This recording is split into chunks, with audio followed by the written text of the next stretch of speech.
Bonjour mesdames et messieurs et mesdemoiselles, j'espère que vous allez bien. Ce samedi, le SBO a fait une déclaration qui n'augure absolument rien de bon pour M. Bennia et ses troupes qui sont dans le sud de Liban. Il se passe quelque chose de très grave dans la ville d'Haïfa, au sud de la ville d'Haïfa. Haïfa, très grande ville israélienne. Et c'est une base qui vient d'être bombardée par le SBO, une base dans laquelle on fabriquait des explosifs, base militaire de l'armée de M. Bennia. Vous voyez pourquoi je dis à M. Bennia de changer de stratégie, parce que la stratégie militaire ne peut plus fonctionner. En fait, si par le passé le SBO n'avait pas de missiles, n'avait pas de drones d'attaque, n'avait pas de roquettes, n'avait pas de chars, n'avait pas de blindés, n'avait pas de véhicules de transport de troupes sur le terrain, aujourd'hui, le SBO a toute une palette d'équipements militaires. Et le SBO peut rester à des 200, 300, 400 de kilomètres, faire des opérations de haute précision, des opérations aériennes de haute précision. Et quand le SBO envoie, le système de défense qu'on appelle dôme de fer ne peut absolument rien faire. Et donc, aujourd'hui, ce sont des S de M. Bennia qui sont envoyés au repos éternel. Mais cette information, on ne va pas vous dire qu'ils ont envoyé des soldats de M. Bennia au repos éternel. On dira tout simplement que le SBO a annoncé avoir frappé une base. Mais puisque nous n'avons pas une seule source d'information, nous n'avons pas un seul canal, d'accord, un seul tuyau d'information, nous avons toute une multitude de tuyaux d'information. Lorsque vous vous contentez seulement des informations données par les Occidentaux, tout ce qui est de frappe et précision au niveau des nombres de victimes du côté du SBO, ils donnent cela. Ils vont vous dire tout à l'heure, oh non, les troupes de M. Bennia ont frappé telle concentration, il y avait 20 000, il y avait 20, il y avait 100, il y avait 40, il y avait 60. Ils donnent le nombre du côté du SBO. Mais quand il s'agit des opérations de haut niveau du SBO sur les positions de M. Bennia, ils disent tout simplement que le SBO a frappé. Et maintenant, le SBO a frappé. Quand on frappe, on frappe des cibles, on frappe des positions de l'adversaire. Et donc, qu'est-ce qui se passe là-bas? Ayez le courage au moins de dire ça. N'omettez absolument rien, ne retirez rien de l'information. Ne faites pas de filtrage. Donnez l'information comme ça vient.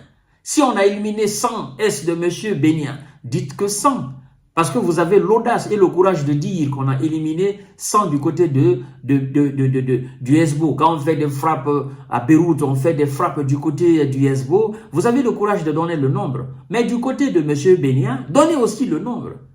Ils ne peuvent pas le faire. Parce qu'en le faisant, ça va démoraliser énormément les troupes sur le terrain. En le faisant, ça va toucher énormément la population hébreu. Et voilà, ils veulent cacher les chiffres. Mais nous n'allons pas les cacher, mesdames et messieurs. Nous n'allons pas. Ça, ce sont des informations, il faut les dire. C'est-à-dire, c'est ça, moi, je n'aime pas l'hypocrisie des médias occidentaux. Ils ont fait la même chose en Ukraine. Hein. Bon, mesdames et messieurs et mesdemoiselles, partagez la vidéo dans tous les groupes possibles.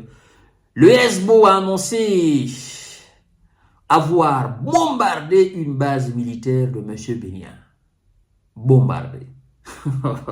Ce samedi 12 octobre 2024, le SBO a annoncé avoir bombardé une base militaire de M. Bennia près d'Haïfa, une grande ville du nord d'Israël. Dans un communiqué, la formation pro-iranienne a précisé avoir bombardé avec une salve de missiles une base située au sud d'Haïfa, y ciblant une usine de matériaux explosifs. Et ces contenants, ces travailleurs, ces militaires qui se trouvaient au niveau de cette usine-là. Monsieur Bennia, je vous rappelle encore une fois, vous n'avez absolument rien compris encore.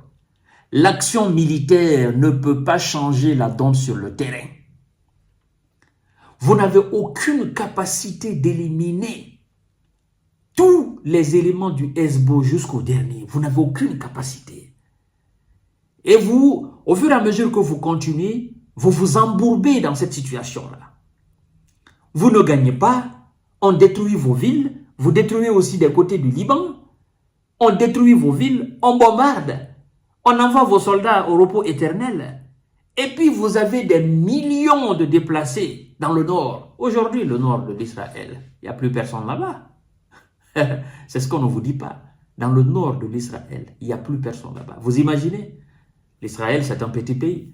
Maintenant, on vous dit qu'il y a une partie qui est complètement évacuée. C'est pourquoi eux, ils ne cessent de dire, de demander aux populations libanaises, n'est-ce pas, du sud du Liban, d'évacuer. Parce qu'ils savent que de leur côté, ça a été évacué. Quand ça a commencé, on a parlé de 60 000. Mais là où nous sommes aujourd'hui, ça dépasse les 100 000. Ça dépasse les 100 000. Je ne parle même pas de ceux qui ont pris leur courage après le corps et qui sont partis d'eux-mêmes. Je ne parle pas des gens qui ont laissé complètement le pays, qui sont allés à l'étranger, qui attendent juste la fin de la situation. Je ne parle pas d'eux. Je parle de ceux qui sont officiellement évacués par l'État hébreu. Ça dépasse les 100 000 aujourd'hui, tout le nord du pays. À cause de quoi? À cause, effectivement, des salves de missiles et de roquettes que le SBO envoie matin, midi, soir. Mais ça, on ne vous dit pas. On ne fait que seulement valoriser les actions de M. Bénia. Mais nous autres, nous disons non. Dites la vérité. Ne mentez pas. Mais ils ne peuvent pas. Parce qu'il y a une ligne éditoriale qu'il faut suivre du côté occidental. Mais ça va se savoir, non? Il y a des gens sur le terrain. Il y a des gens sur le terrain qui voient. Il y a des médias sur le terrain qui voient. Qui voient ce qui se passe. Et qui font des analyses. Qui disent aujourd'hui clairement que l'action militaire ne peut pas mettre en terme la situation. M. Bénia n'a aucune chance. Je vous dis que le SBO, ça va au-delà de 5 000 militaires. Ça va au-delà de ça. Ça peut même atteindre les 10 000. Et ils ont des moyens colossaux. On continue à mettre les moyens à leur disposition. On continue à mettre les missiles à leur disposition. Monsieur Bénia, vous vous trompez. Hein? Nous ne sommes pas dans les années 60, encore moins dans les années 70, mesdames et messieurs. Alors aujourd'hui, c'est encore des S qui sont envoyés au repos éternel. Nombreux S de M. Bénia qui sont envoyés au repos éternel. Je vous donne rendez-vous tout à l'heure pour notre série d'informations de décortiquage. Merci beaucoup et partagez la vidéo dans tous les groupes possibles. Ça chauffe sur le terrain.